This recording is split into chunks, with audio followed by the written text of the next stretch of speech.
Hello friend, welcome to my channel HDAF।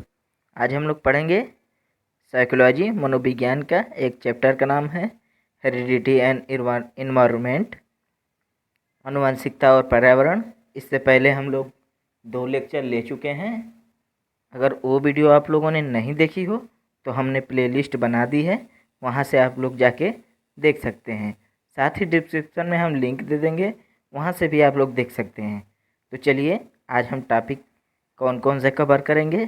Topic to be covered, heredity मतलब आनुवंशिकता क्या होता है, इन्वायरमेंट पर्यावरण, और एंड तक बने रहें। एंड में हम लोग क्वेश्चन आंसर करेंगे। पहले हम लोग थ्योरी जानेंगे, फिर हम लोग क्वेश्चन आंसर करेंगे। चलिए देखते हैं।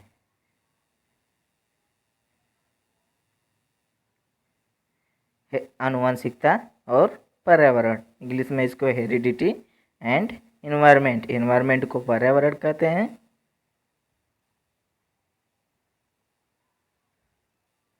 इन्वायरमेंट को पर्यावरण कहते हैं, हेरिडिटी को आनुवंशिकता। पहले हम आनुवंशिकता का स्वरूप व अवधारणा जानेंगे। Model and concept of heredity क्या होती है, पहले हम इसको जानेंगे। चलिए देखते हैं। आनुवंशिक गुणों की एक पीढ़ी से दूसरी पीढ़ी में संचरित होने की प्रक्रिया को आनुवंशिक कहते हैं। जैसे एक पीढ़ी में से दूसरे पीढ़ी में किसी की आनुवंशिक गुण ट्रांसफ़र हो सकते हैं। आनुवंशिक लक्षणों के पीढ़ी दर पीढ़ी संचरण की विधियों को और कारणों के अध्ययन को आनुवंशिक मतलब जेनेटिक्स कहते हैं। जीन्स से जो ट्रांसफ़र होते हैं वो उसी को हम आनुवंशिक कहते हैं। आगे देखेंगे। एक व्यक्ति के वंशानुक्रम में वे सब शारीरिक बनावट, शारीरिक विशेषताएं, क्रियाएं सम्मिलित रहती हैं जिनको वह अपने माता पिता या अन्य पूर्वजों से प्राप्त करता है। जैसे आपकी शारीरिक बनावट हो गई, रूपरेखा क्या होती है, ये आनुवंशिक डिसाइड करता है, हेरिडिटी डिसाइड करता है। जैसे आनुवंशिकता का मूलाधार कोश सेल है, जिस प्रकार एक ईंटों को चुनकर इमारत बनती है, ठीक उसी प्रकार कोषों द्वारा मतलब गुणसूत्रों द्वारा मानव शरीर में एक निर्माण होता है।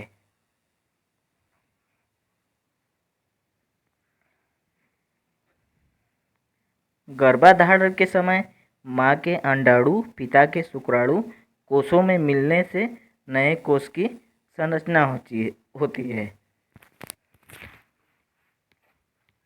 माँ के अंडाणु से पिता के शुक्राणु से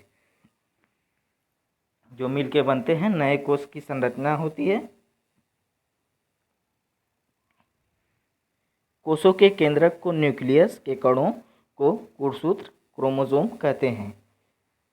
मानव कोष में कितने गुणसूत्र होते हैं? 46 क्रोमोसोम। इसको गुणसूत्र को इंग्लिश में क्रोमोसोम कहते हैं। 23 का जोड़ा होता है। अगर आपसे पूछे पेयर में कितने होते हैं तो 23। गुणसूत्र टोटल पूछे तो 46 होते हैं। प्रत्येक युग्म में से एक माँ से आता है, दूसरा पिता से, और ये गुणसूत्र आनुवंशिकी सूचना का संचारित करते हैं। मतलब एक माँ से आएगा, एक पिता से गुणसूत्र आते हैं। आनुवंशिकता पर प्रभाव, इफेक्ट ऑफ हेरिडिटी, बालक के रंग रूप, आकार, शारीरिक गठन, ऊंचाई इत्यादि का निर्धारित आनुवंशिक गुणों से होता है। इसका मतलब हुआ कि जैसे आपका शरीर का बनावट, आपकी ऊंचाई मतलब आपकी हाइट आपके हेरिडिटी से डिसाइड होती है। बालक के आनुवंशिक गुण उसकी वृद्धि एवं विकास को प्रभावित कौन करता है? हेरिडिटी प्रभावित करता है। यदि बालक के माता पिता गोरे होते हैं, उनका बच्चा गोरा होगा। ये कैसे हुआ? आनुवंशिकता के कारण। इसी प्रकार अगर माता पिता काले होंगे तो उनका बच्चा भी काला होगा। ये किस कारण हुआ? आनुवंशिकता के कारण। अब कुछ हम परिभाषा जान लेते हैं। परिभाषा में पहले जेम्स ड्रेवर के बारे में जानेंगे। शारीरिक तथा मानसिक विशेषताओं का माता पिता से हस्तांतरण होना ही आनुवंशिकता है। ये कौन कहते हैं? जेम्स ड्रेवर कहते हैं। वुडवर्थ कहते हैं व्यक्ति अपने माता पिता से ही पूर्वजों की जो विशेषताएं प्राप्त करता है उसे वंशानुक्रम कहते हैं। जैसे किसी का बाल झड़ जाता है तो वो भी वंशानुक्रम के अंदर ही आता है। जैसे गंजापन होना, उसको बीएन झा क्या कहते हैं? वंशानुक्रम व्यक्ति के जन्मजात विशेषताओं का पूर्ण योग है। एंड तक बने रहें, हम लोग क्वेश्चन आंसर भी करेंगे। अगर आप लोगों को समझ में आ रहा हो तो कमेंट बॉक्स में ज़रूर जाके बताएं।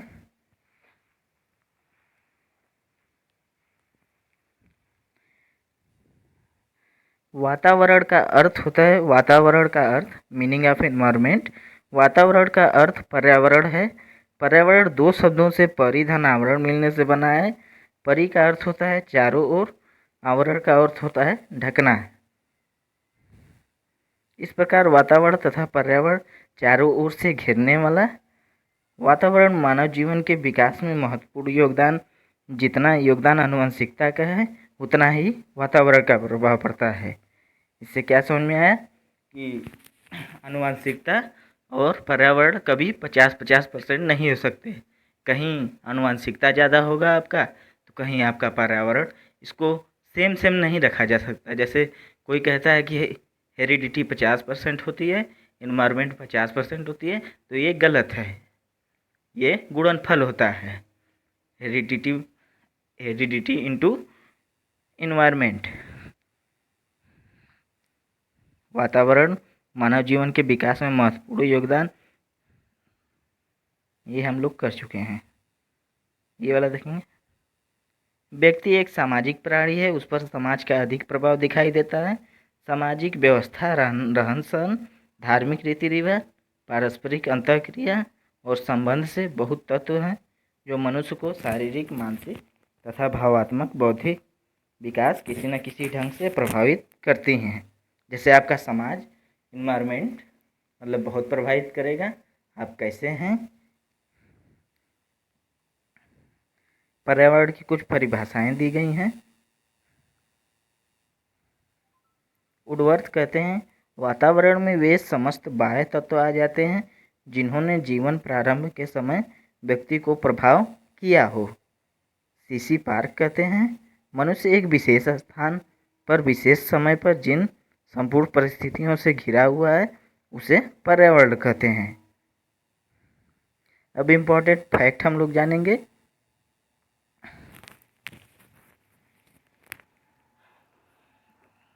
कितने पेयर होते हैं क्रोमोजोम के मतलब गुणसूत्र के। यहाँ पे क्रोमोजोम मतलब गुणसूत्र।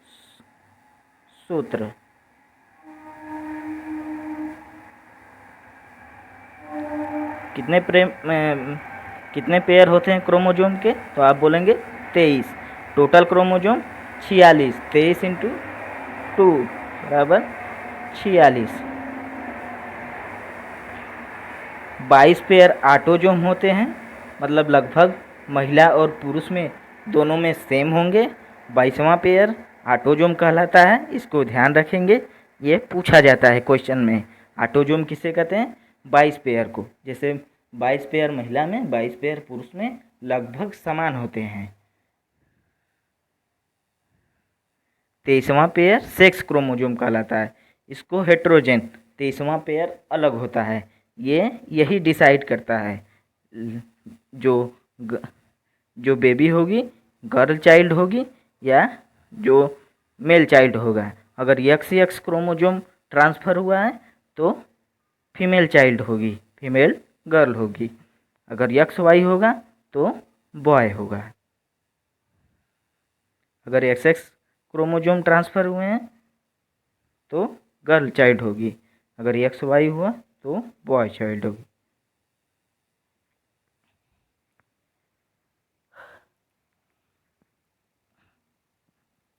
मेल से क्या निकलता है? स्पर्म, और फीमेल से एग, मतलब दोनों को मिला के हम जाइगोट तैयार करते हैं। इसको क्या बोलते हैं? स्पर्म और एग दोनों को जाइगोट बोला जाता है।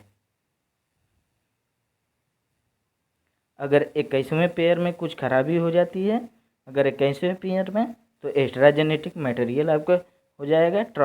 ट्राइसोमी 21 एक बीमारी होती है, वो हो जाएगा। आपका डाउन सिंड्रोम हो सकता है।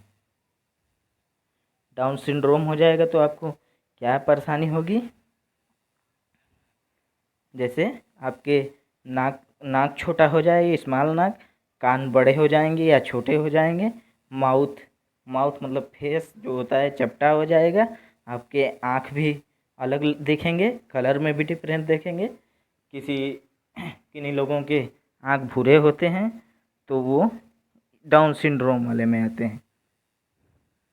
कलर में भी कॉग्निटिव स्किल प्रॉब्लम, मतलब संज्ञानात्मक में भी प्रॉब्लम आएगी आपको स्किल में। टर्नर सिंड्रोम पूछे तो ये सिर्फ फीमेल में पाया जाता है। जैसे हार्ट प्रॉब्लम हो सकता है, स्मॉल हाइट मतलब हाइट छोटी होती है, उनकी हाइट छोटी हो सकती है, प्रेगनेंसी में प्रॉब्लम हो सकती है। डाउन सिंड्रोम क्या होता है? स्मॉल नोज हो जाएगा, ईयर भी कुछ गड़बड़ रहेगा, माउथ भी चपटा या थोड़ा फैला हुआ रहेगा, आई मतलब आँख का भी कलर भी डिफरेंस रहेगा, कॉग्निटिव स्किल मतलब संज्ञानात्मक प्रॉब्लम हो सकती है, आपको मानसिक बीमारी भी हो सकती है। टर्नर सिंड्रोम में ये सिर्फ महिलाओं में पाया जाता है। हार्ट प्रॉब्लम हो सकता है, छोटी हाइट हो सकती है, प्रेगनेंसी में दिक्कत हो सकती है आपको। फादर ऑफ हेरिडिटी पूछे तो जॉन ग्रेगर मेंडल। विकास बराबर क्या होता है? डेवलपमेंट मतलब विकास बराबर हेरिडिटी इनटू एनवायरनमेंट, आनुवांशिकता और पर्यावरण।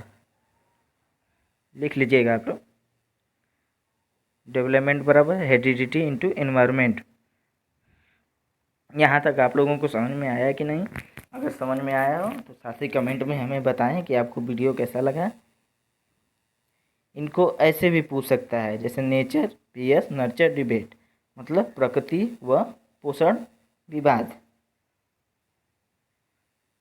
कभी कभी क्वेश्चन में ऐसे भी दे देता है, इसको हेरिडिटी न लिखकर नेचर लिख देगा और इन्वायरमेंट को नर्चर, प्रकृति व पोषण।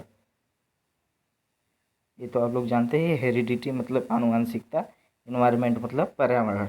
यहाँ तक आप लोगों को बात समझ में आई कि नहीं? अगर आई हो तो कमेंट में ज़रूर बताएं।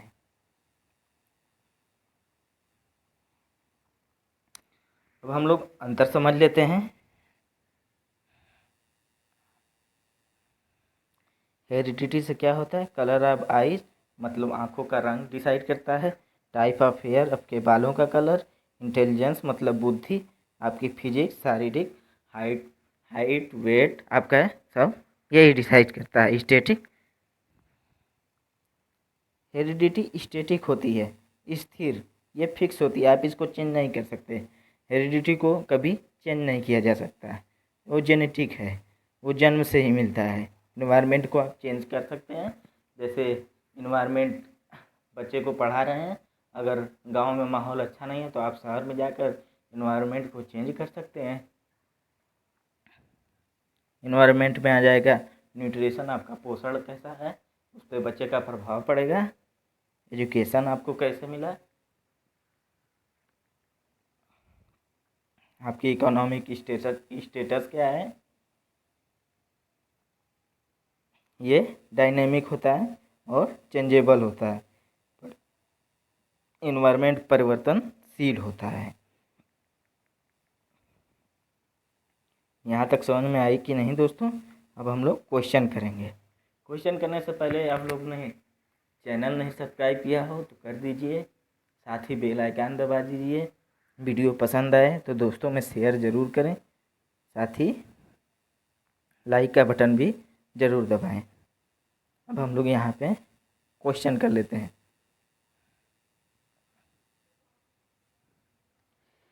जैसे यहाँ पे पूछा है, देखिए, प्रकृति पोषण, नेचर एंड नर्चर, विवाद निम्नलिखित में से किससे संबंधित है? तो आप बोलेंगे क्या क्या पूछ रहा है? आनुवंशिकता एवं वातावरण, व्यवहार एवं वातावरण, वातावरण एवं जीव विज्ञान, वातावरण एवं पालन पोषण। तो आप बोलेंगे आनुवंशिकता एवं वातावरण, प्रकृति एवं पोषण विभाग। व्यक्तित्व में एक महत्वपूर्ण भूमिका निर्वाह कर सकता है केवल आनुवंशिकता, वातावरण, परीक्षाओं की संख्या। देखिए, आनुवंशिकता और वातावरण का मिश्रण सही है, तीसरा सही हो जाएगा इसका। जो भी इफेक्ट करेगा दोनों को इफेक्ट करेगा। मानव व्यक्तित्व का परिणाम है केवल आनुवंशिकता, वर्ण, पालन पोषण और शिक्षा का केवल वातावरण।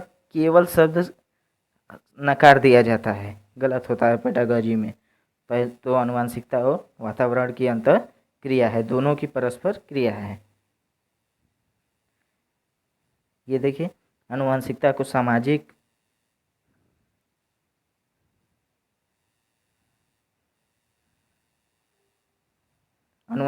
सामाजिक संरचना माना जाता है। ये गौड़ होता है, तथ्यात्मक होता है, प्राथमिक होता है, ये स्टैटिक होता है। आनुवंशिकता को आप बदल नहीं सकते, ये फिक्स होता है। इंड वाला क्वेश्चन देखते हैं। मानव व्यक्तित्व का परिणाम है, ये लोग पहले ही कर चुके हैं, फिर से कर लीजिए। केवल आनुवंशिकता का, पालन पोषण और शिक्षा का, केवल वातावरण का, नहीं, आनुवंशिकता और, तीसरा सही हो जाएगा, आनुवंशिकता और वातावरण के अंतर क्रिया का। दोस्तों, वीडियो आपको कैसा लगा हो? ये सीरीज चल रही है, यहाँ हम लोग पूरी विषय की तैयारी करते हैं।